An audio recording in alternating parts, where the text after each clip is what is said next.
So I'm often asked, like, how did I even get started doing Microsoft training?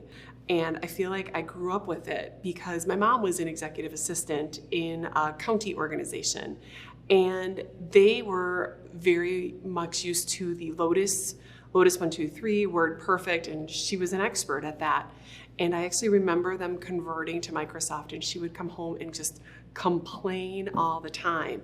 But my mom was really good at her work, so in order to practice on the Microsoft products, all of a sudden everything in our household became in a Word document or Excel spreadsheet or an Access database.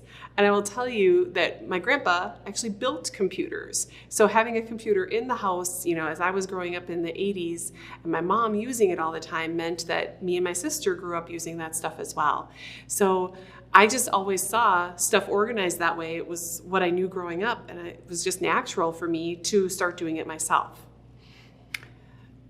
When I hit my corporate career right out of college, they were asking me as a project manager to put together a budget projection for the upcoming year.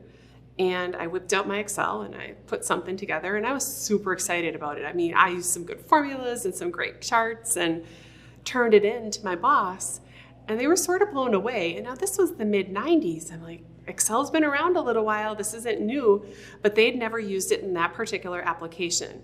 The next thing I knew, they had asked me to train our whole department on all the project managers on how to do the budget projection spreadsheets. They started using my product to do it.